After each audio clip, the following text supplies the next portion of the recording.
Reaganomics, aka trickle down theory, aka horse and sparrow theory of economics, it's all more or less the same.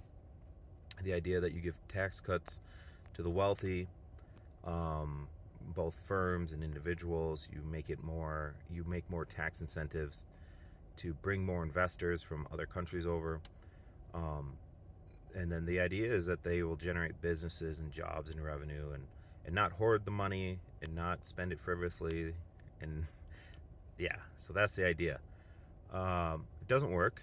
It's proven that it doesn't work because we're living in it.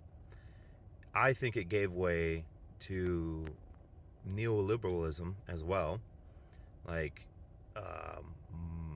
changing of capitalism. Like we have capitalism, but it's not just capitalism. It's morphed or shifted or transformed into like a hyper capitalism. Neoliberalism is what it's called, and it's getting worse. But I think things that led to it as well are things like offshoring working class jobs to help increase, um, profits. And the idea is that the firms that offshored those jobs, one, those people in the other side of the world would now have jobs. They already had jobs, or potentially so. Now they have two jobs that are also low paying because there's no wage protections over there. Um, and now the American doesn't have a job, but the firm saved money by not having to pay the higher wage cost of the American worker. And then you got that. You got stock buybacks, which allows firms and businesses to buy back their own shares of stock, which is market manipulation, and it ups the price of the stock because it reduces the supply, and it's literally like a technique to get money. And I want to say it was GM did it just last year after the UAW worker strike, and they announced that they are like, hey, sorry, U.S. government, you gave us that grant to meet um, electric vehicle requirements by said year or whatever. Instead, we gotta juice the prices of our stocks. Like, and it's not that they had to do that to save money because they couldn't afford to pay their workers. It was to maintain um, growth in the stock. It was profits for shareholders. I know I talk about that a lot, but literally a lot of American economics and economic theory in America is centered around this idea that a business's only obligation is to make profits. And it's a comfortable idea to assume, say, hey, you don't have any social obligation, you don't have, like, you do you. It's very libertarianism. It's got roots in Democrat and Republican ideology as well.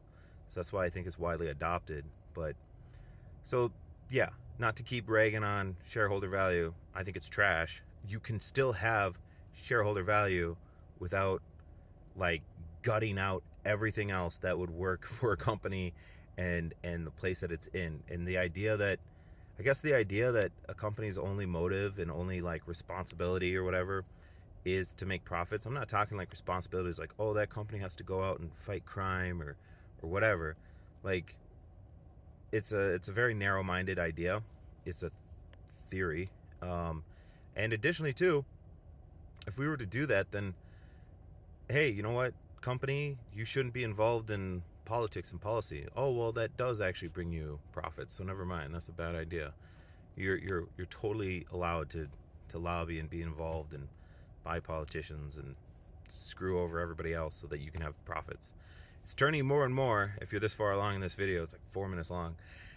It's turning more and more into, if you have assets, you're gonna be fine. You might actually be better off. If you don't have assets, and I mean like real assets, like a paid off house or paid off land, a large portfolio and of like different stocks and stuff like that, like different mutual funds that you own in large quantities, like actual assets, not like, oh, I have a car. It's like, okay, well, that's not really an asset. You paid to it. It's depreciating in value as you drive it and use it. Like, very few cars appreciate and value afterwards. Yeah, so anyways, whatever. It's just a little long format content. So yeah.